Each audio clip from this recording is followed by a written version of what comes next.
Who will be the big winner, in your opinion, from the Russian-Ukrainian crisis in the global financial markets? Okay, my personal assumption would be that this very much depends on the next steps of Russia. The challenge is that at the very moment nobody really knows what is going to happen. And specifically if you look at the developments in the eastern Ukraine, it's very, very hard to estimate what is really going to happen there. Yes, at the moment what we see is a little bit a decline of the value of the euro. So this has some positive output for Europe, potentially when exporting, for example. But the question is what is really going to happen in the long run, both on the financial market and also, let's say, on the global political level. I think this will very, very much influence the question of who's going to economically win this the situation in the eastern Ukraine. And do you think that Putin is it possible to make some mistake to take the wrong direction and finally the situation is more predictable for the West? Well, I mean, I hope that at one point in time the situation will be more predictable for the West. That would be great for all, and I think this is what everybody's looking for.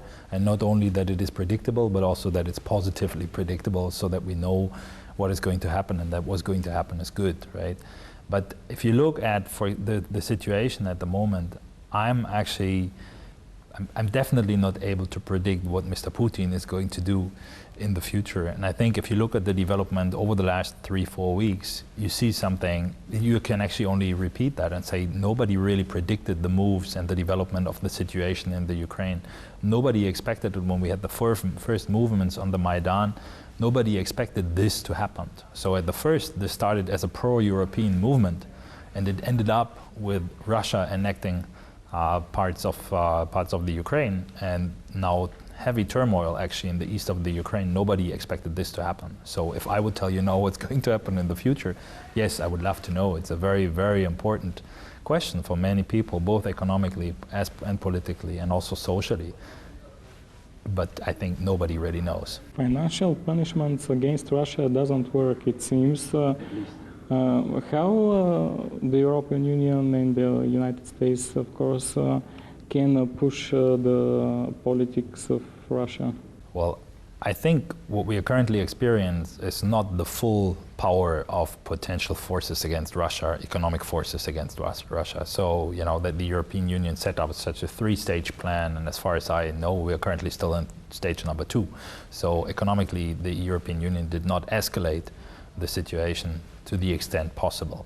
The challenge is that if we escalate the situation, this will automatically also have negative impact on us. And there's nothing that we can do about it. But I think what Putin also knows is that the long-term effect will be much more severe for Russia than for Europe. And I think this is the big challenge. So in the end, the problem is that the leverage, that it takes very, very long to see strong effects of activities against Russia. But there will be effects, and I think Putin is also aware of that. I mean, if you look at the developments over the last month, you can see that I think he very, very consciously acted within and about the Ukraine. So I think he has a certain strategy or a certain idea about what he wants to achieve and what he wants to do, and he will most certainly not try to hurt Russia severely simply because of the relationship to the Ukraine. Do you know why Ukraine is so special for Russia? Well, I mean, historically, many people in the Ukraine actually consider themselves more. Historically, for now, what is so precious in Ukraine for Russia? Well, I think it's a buffer to Europe. So the Ukraine actually buffers the European Union. So that's why it's very important. The challenge is Russia does not want the Ukraine to be closer to Europe because this means that Europe is closer to Russia. So it's very, very good to have some space between two gigantic powers. Now we have a diplomatic war. Is it possible to have a military war? My personal assumption would be at the very moment, no. I don't see a real military war actually coming up. I don't see that, no. I mean, I know that some people say there's a potential that this happens and that the situation escalates in that way. Personally, I'm quite confident that this is not happening. But I'm also a very positivistic person, a very optimistic person. And why the Central Europe, Central Western too, is not so profit the gas from other countries? Because we have many propositions from the east countries. Kazakhstan and so on, Iraq, Egypt. I think, you know, the big challenge is what we are missing there is the pipeline. The advantage that we have with Russia is that Russia has easy gas access into Europe. So we have a connected pipeline system, and if you look at the pipeline architecture within Europe, you see that we are well connected with the Russians, and we are not that well connected with, let's say, the Arabic region. Yes, but 5 years for to build the infrastructure is not so many times. You need someone who economically benefits from it. And our economics, it's not so good for now. Well, the challenge, yeah, so exactly. But the challenge is, you know, it must not be an economy that benefits, but a company. So you need an investor who benefits from the investment in establishing such a pipeline system, what is very, very expensive, establishing and running it. And usually grids are not very, you know, you don't earn a lot from operating a grid. So owning a pipeline is something that, you know, makes sense if you also own resources. But if you don't own resources, you actually classically lose money with the maintenance of the whole system. So you need a company that really wants to establish this pipeline, who either needs the resource urgently or can provide it. And I don't see a company like that at the very moment. So if you look at the pipelines to Russia, for example, classically they belong to Gazprom. Right? So this is it's a Gazprom pipeline, and they run the pipeline because they have the resource. It will be the gas from the Arabic countries will be more expensive than the Russian, or not so much? Well, I mean, I would say no, not necessarily. I mean, why should it be more expensive? Currently, we have very, very high gas prices actually in Europe as a consequence of the contracts that we have with the Russians that settle a too high price. Let's say settle a high price rather than settle a too high price. So I think, you know, if we would negotiate gas prices with the Arabic countries, why should we not be able to get it cheaper? The problem is not to buy it, the problem is to get it. So to purchase, to really transport it to us, that's where the expensive part starts. LNG is an interesting technological opportunity, but you know, this still won't help us all the way because the volume that you can transport with LNG is still not big enough to really reduce the dependence on Russia significantly. What we would need is a pipeline. So only if we potentially have a pipeline, we can reduce the gas dependence on Russia. My last question will be, do you believe that the European Union will die sooner or later? Because there has many theories last years that it will be not so functional in future. Well, I think the European Union experiences a lot of challenges. This is the case. We've seen the financial crisis in some countries: Greece, Spain, Ireland, Portugal, right? Italy, right? But nevertheless, I'm very, very confident that the European Union is not going to die and it's not going to break apart. The reason for that is quite simple. Think about what's happening on a global scale, right? We have rising supernations like India and China. And if you compare the economic power of Austria with the one of China, you see how little our global political power is.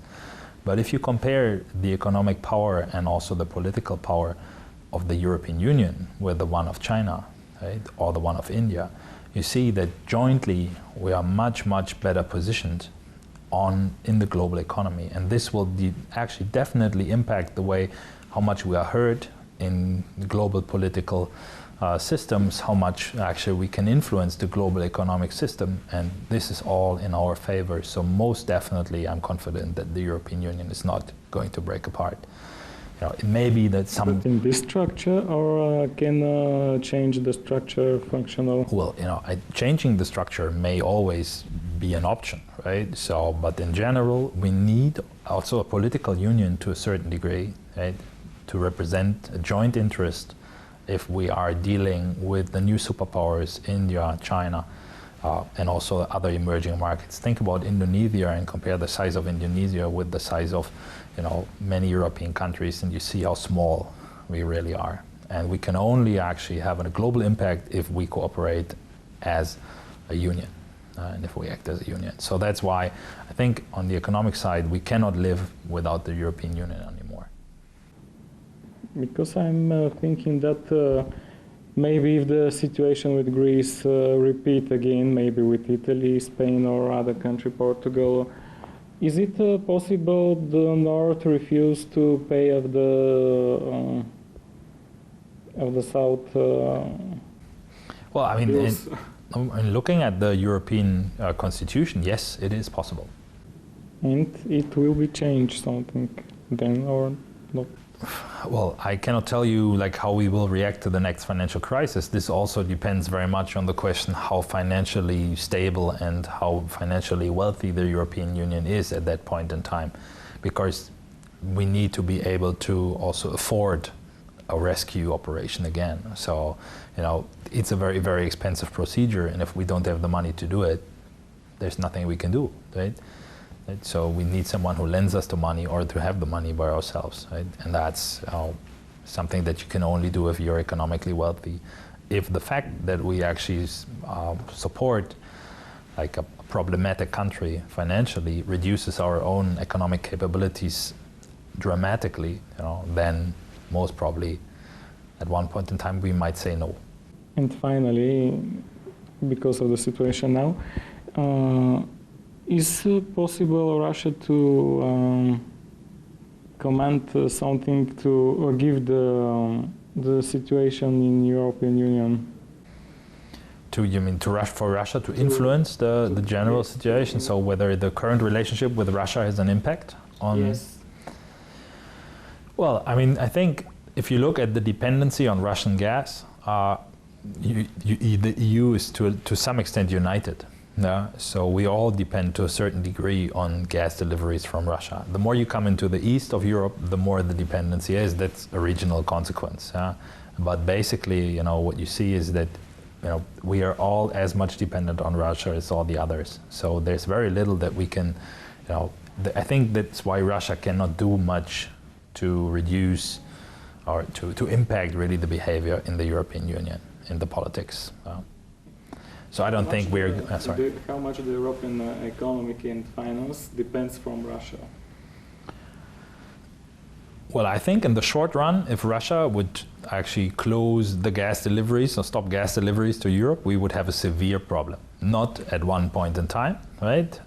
But definitely, may take a week, but we're going to run into big problems. We do have energy reserves. This is a part of the energy security programs of the European Union and the individual countries. But we cannot live forever, at the very moment, not live forever without Russian gas. So that's why it definitely has an impact on the European Union and on the economic situation in the European Union. But on the other hand, Russia can also not live without delivering gas to the European Union. So because they will run out of money quite shortly because they're quite dependent on energy deliveries. So from my point of view, the situation is more or less, it's like potentially it's an equilibrium. It should be not in their interest to actually stop deliveries into Europe. And it's also not in our interest that they stop it. So I think, they're influencing from both sides is somewhat limited because it's not one dependent on the other, but both dependent on each other. Okay. Yeah? Thank you. All right. Welcome.